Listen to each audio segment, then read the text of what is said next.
Well, I guess on a similar note, what would you say is an important, or what kind of general advice would you provide to new parents with a newborn baby that you feel like would be essential that isn't always discussed? I think my single piece of advice for any age group would be to read. Read as much on as many books as you can get your hands on. Some of them you're not going to agree with, some of them you will, and just get as many snippets of advice as you can, and apply it to what sounds right to you. You know, I mean, they have all kinds of books of before kids are born and all that kind of stuff, and generalize what to expect. I don't think a lot of people do that. I think they go into it blind and they're just like, oh my God, you know, is this normal? I've probably read thousands of books. Yeah. Did that Not provide thousands, but hundreds probably of child rearing, all through from the time before you were born until even now. And along with magazine articles and talking to people who have children that are maybe a little bit older than yours, you know, have had kids, and you'll get all kinds of information that way too. But you know, if you're just going to go into it and not research, because really that's what it is research. Right. You're not gonna know. It's like anything else. You don't go to a classroom and not study. You just take the test at the end. Right? Yeah. It doesn't work that way. So, and I think most people start that way when they're pregnant, and they'll read because they want to know what the developmental stages are and all that. But then somehow it gets they don't when the kid's born and afterwards, and they start having all these issues that they think are big problems, but that are typical for that age group. Okay. You know, like 3-year-olds are usually more conformant to doing what you say than 4-year-olds are. 4-year-olds start questioning everything, and it's just why, Right. and they start exercising more. I don't want to, and no, and you know that's when you have to use your supposedly superior mental abilities to convince them that no isn't the right answer. Right. There's one instance that Emily had asked Zachy to do something simple and he didn't want to do it. And he said, no, I don't want to. And he's looking at her like, what you going to do about it? And she goes, fine, then the next time you want something, I'm going to say no to you. And then he looks at me and I go, she's going to tell you no all day long. And he could just look at his mind, his brain was just like going, oh, I need to back up with this. And he went and did, you know, what he was supposed to do. And I remember telling you guys when you would get like that, I'm like, you may be able to make my life miserable, but I can make yours worse. I'm still bigger and smarter than you. But, you know, it's just, I would just suggest do as much reading as possible and observing and asking questions and finding, if you can, find somebody who is, you would consider to be a good mentor and somebody you like their disciplining style and that kind of thing. Yeah, getting examples and experience. Right, yeah. Everybody has somebody in their life that's they would consider to be a good parent and just always seem to know how to handle stuff in the right way. Because like you said before, it's all in the delivery. How you deliver information matters, and if you're delivering it in a harsh, overbearing way, all you're going to end up with is an angry kid. Yeah. That thinks you're just mean, and the only reason you're doing this is to torture them. You know, there should be stages of discipline. I remember the last question you said something about punishing, and I remember thinking at the time, punishing shouldn't even be a part of parenting. No. Well, It's not, because and that's the problem with discipline, is people equate punishing when they hear the word discipline. okay. They're two different words. Punishing is just lashing out in anger just because you're pissed. You know, your kid did something you didn't like, and you just, you know, beat their ass or you whatever. want to make them regret it. Right? Yeah, you're mad. There's no teaching involved. You're just lashing out at them. Discipline can be in the same area. You told your kid not to do something, they do it anyway, and the first time they do it, you should take them and get their face right up to your ears. They can't look at anything but you. Yeah.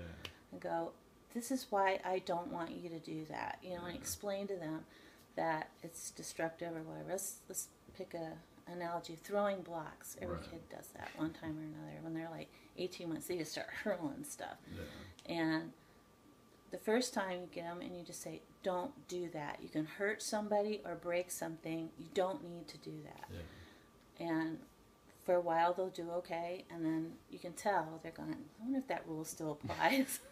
Take the block, they hurl it, and they look at you. And you're going, okay, we've already talked about this before. You know you're not supposed to do that. Now your nose goes on the wall for 5 minutes or whatever, until this sticks in your head. And then that will work for a while, and then eventually it'll start again. And kids are always testing. They always want to know where that line is, because that line makes them feel secure. Okay, my parents are still in charge. I'm not the one running willy-nilly trying to find this line of where things are ending. And then, say the third time they do it, either the nose goes on the wall longer or they get a swat. You know, people don't like spanking their kids anymore, but that's not really a spank. A good hard swat on the bare butt will align a kid for quite a while, because pain is a part of it. We learn through pain. We learn not to touch the oven when the fire's on because we know it'll burn us. Well, when you're little, you don't know that. And obviously, you can't stick your kid's hand in the fire and go, look, this is going to hurt. Right. But you could light a match, blow it out, and make them touch it, or have them say, go ahead, or just touch put their this. hand near it or something. Near it, That's how you teach them. And that should always be what you do when you're trying to get your kid to do something. There's a lesson behind it. It's not just because you just said so. Yeah. And undoubtedly, there are going to be times when you're just going to lose it. They're going to do something that is so out there, throw a block and break your TV or something like that. Yeah. And that's when you take them and you put them somewhere else, so you don't want to punt them across the room and get your, anger down. Grab a bag of dog food and toss it down the stairs. Right, yeah. Have a fit, over something like that. And that's another thing where reading would have helped Dad. If he had known what the developmental stage that you were in there, he would have realized that teenagers don't sit around thinking about how to make their parents' lives better. Okay? They just don't.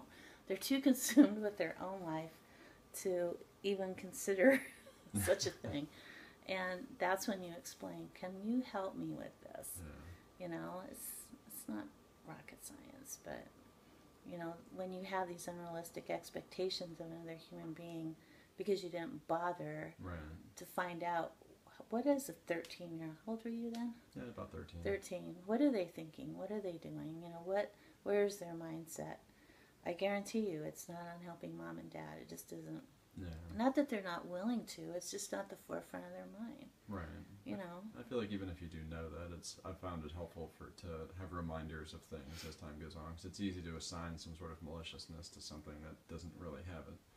Like, a dog may not listen to you, but it doesn't mean it hates you. It's just choosing at that moment. Right, and you might need to, it's just a reminder to you, you need to reassess and discipline and figure out how to do it. It's a constant thing. It's not, you say it once and your kid's going to do it. There are always going to be lines that need to be drawn. Yeah. And I think when the kids start going off the wall and you have this kid that's just totally out of control, it's because he doesn't know where the line is. There's no line. And he's pushing harder and harder and harder until he wants to find it. It's there somewhere. He just doesn't feel it, he doesn't see it. And you're saying there's like a comfort level in knowing that your parents have some sort of dominance? Obviously, yeah. When you're little, you don't want to know that you're ruling things. Yeah. Because inside you're going, I'm a kid. I don't know anything. There's this big person that's supposed to be my parent, but yet they're letting me do all these things and I can't find this line of where I begin and they start, or I end. Or their control. Right, and that's why you have kids that are just out of control because they don't have the line. Their parents initially might have used something like getting, what do they call it? when you're little and you don't really know what no means and all that, you try to gather their attention to something else. Well, eventually, you got to stop doing that and start doing the disciplining part, because the kid does know certain things are not allowed. But if you're not consistent with it, or you punish them one time and the next time you're just like, oh, whatever, I'm tired. And it's difficult to be consistent all the time and pretty impossible sometimes. But if you're consistent most of the time, and your kid will know, if I do this, it's just not going to end well for me, then they have that history, they have that knowledge that they've gained over the years. And that's how you get kids that listen to you. I'm always curious, I've kind of had this mindset in my head for a while that kids are basically adults without experience, and that's kind of why I've always felt it was okay to talk to them like adults. Oh, yeah. I think initially most of our mistakes when we think this baby's just this like little ball of clay, and we're going to mold it into what we want it to be. And this kid has a personality and everything from day one. And as you have children, you can identify that early on. With Nat, she screamed for like 3 hours after she was born. Would not stop. Nurses couldn't bring her into me because she wouldn't stop screaming.